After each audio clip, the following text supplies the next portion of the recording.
Եվ այսպես Իրանի նոր առաջնորդը եւ Թրիպի ճակատագիրը ինչ էին ասում Հայաստանի Հանրապետության իշխանությունները,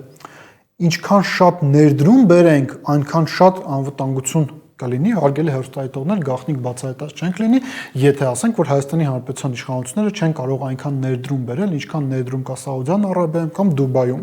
բայց մենք տեսանք, որ ներդրումները չապահովագրեցին ոչ մեկին մերձավոր արևելքում եւ Իրանի Իսլամական Հանրապետությունը կրկին ասենք 15 պետություն թիրախավորել է 15 պետություն, որտեղ կա ամերիկյան կապիտալ, որտեղ կա ամերիկյան ռազմական ներկայություն եւ որտեղից Իրանը իր համար տեսնում է վտանգ։ Պատերազմական գործողությունները մեկնարկեցին ամսի 28-ին առավոտյան եւ առաջին իսկ հարվածով փաստացի ոչնչացվեց ոչ միայն ենթակառուցվածքների զգալի մասը, ռազմական ենթակառուցվածքների զգալի կարևոր մասը Իրանում, այլ նաև սպանվեց Իրանի հոգևոր առաջնորդը։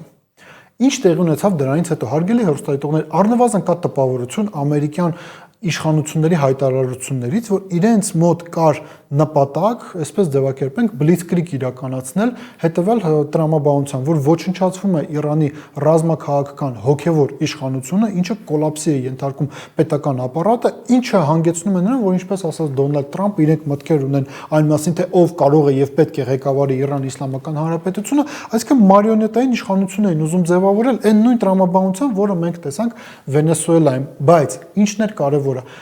ի տարբերություն Վենեսուելայի եւ ի տարբերություն 2025 թվականի 12-օրյա պատերազմի, երբ որ առնվազն առաջին երևի 1 օրվա ընթացքում իսկապես ճգնաժամային կառավարման հետ կապված Իրանում կային խնդիրներ, անհասկանալի էր իշխանությունը գոյություն չունի, կարողանում են հակահարվածներ հասցնել Իրանին, Իսրայելին, թե ոչ, մենք տեսանք, որ առաջին իսկ րոպեներից Իրանը սկսեց շատ ակտիվ պատասխանել եւ մենք տեսնում ենք, որ ի տարբերություն 12-օրյա պատերազմի Թեհրանի երկնքում ոչ միայն իսրայելական եւ ամերիկյան անօդաչու թռչող սարքերն, այլ նաեւ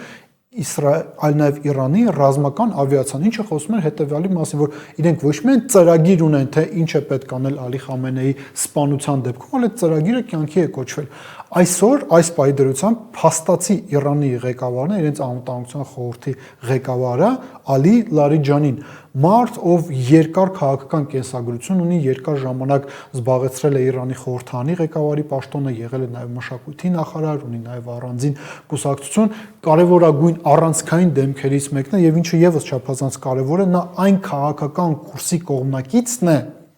որի կողմնակիցներ նաև Իրանի հոգևոր առաջնորդը, արդեն ցավոք սրտի նախկին հոգևոր առաջնորդը, այսինքն մենք տեսնում ենք հետեւյալը, որ Ալի Խամենեի սպանությունը չհանգեցրեց պետական ապարատի կոլապսին, այլ հանգեցրեց պարզապես նրան, որ իշխանությունը թարմացվեց, եկան շատ ավելի ռադիկալ ուժեր, սա էլ մենք պետք է ասենք, այսինքն եթե նախկինում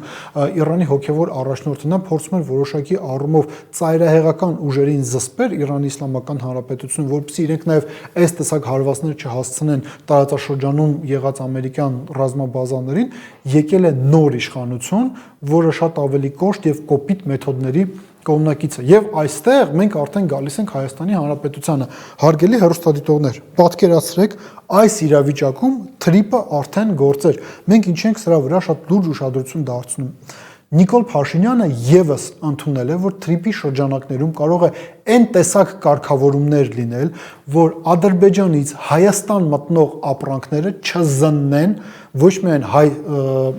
հայերը չզննեն, հայ սահմանապահները, մաքսավորները, այլ առհասարակ որևիցե զննություն չլինի եւ լինի միայն արհեստական բանականություն, հարգելի հեռուստադիտողներ։ Դա իրականում ոչ այլ ինչ է, քան արտատարածքային միջանցք։ Արտատարածքային միջանցքով կարող են այն տեսակ ապրանքներ երկակի օգտագործման, եկեք այսպես այս ամեն ինչը անվանենք, այն տեսակ ապրանքներ տեղափոխվել, որոնք վտանգ կարող են ներկայացնել Իրանի Իսլամական Հանրապետությանը։ Եկեք նաև մենք փորձենք Նիկոլ Փաշինյանի կառավարության տրամաբանությամբ շարժվել եւ մտածել,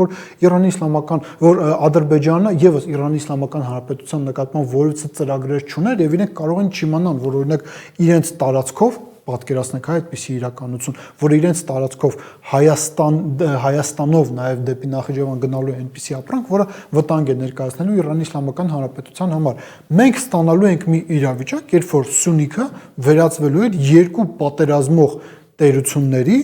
բախման թաթերաբեմերից մեկը։ Սա այն հնարավոր զարգացումն է, որի մասին մենք երկար խոսել ենք, եւ եթե նախկինում ոմանք կարող են ասել, որ սրանք պարզապես ենթադրություններ են, կամ որ Իրանը չի հարվածի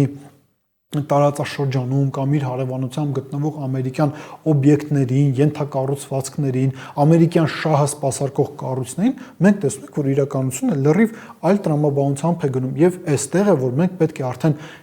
վերադառնանք նաև ներքաղաքական զարգացումներին ու արձանագրենք հետևյալը. հարգելի հեռուստադիտողներ, ինչ պետք է անի Հայաստանի Հանրապետության իշխանությունը այս իրավիճակում։ Մեր փորձագետը, որին րոպեներ առաջ լսում ենք, ի թիվս այլի նշում էր, որ Հայաստանը պետք է լիներ այն պետություններից մեկը, առաջիններից մեկը, որը կցավակցեր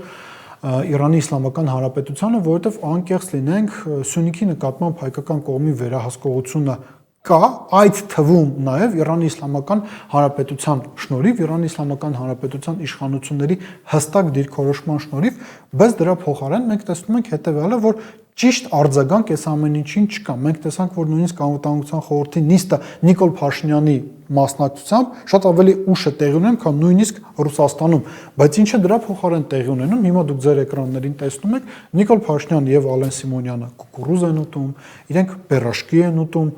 ինչ եւս պետք է աներ Հայաստանի Հանրապետության իշխանությունը, հարգելի ընկերներ, եթե ռազմական գործողությունները երկար շարունակվեն, մենք խնդիր ենք ունենալու փախստականների հետ, այդ փախստականներին անհրաժեշտ է ընդունել, տեղավորել,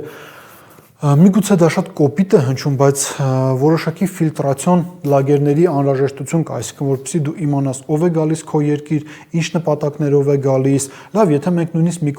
կողմ ենք թողնում, որ այնտեղից կարող են գալ ադրբեջանցիներ, որոնք ազգային անվտանգության սպառնալիք են առաջացնելու Հայաստանի Հանրապետության համար, կարող են գալ մարդիկ, որոնք առողջական խնդիրներ են իրենց հետ բերելու եւ համաճարակային իրավիճակ է փոխվելու։ Այս ամեն ինչին Հայաստանի Հանրապետության իշխանությունները պետք է հենց այսօրվանից պատրաստ լինեն, բայց կրկին ասենք, մենք ինչ ենք տեսնում, իրենք կուկուռուզ են ուտում, իրենք բերաշկի են ուտում, մյուս կողմից էլ իրենք ասում են, որ Հայաստանի Հանրապետությանը որևիցե վտանգ չկա, որևիցե սպառնալիք Հայաստանի Հանրապետությանը չկա։ Հիշում եք ինչ էր ասում Լիլիթ Մակունցը 44 օրյա պատերազմից բառացիորեն մի քանի օր առաջ։ Ասում էր, եթե Ադրբեջանի հետ պատերազմ լինի, Թուրքիան այս գործընթացների մեջ չի խառնվելու։ Ձեզ մոտ քաղաքական դեժավյուի զգացողություն չկա, ինչևէ ամփոփելով նաև մեր այսօրվա զրույցը, մենք պետք է նշենք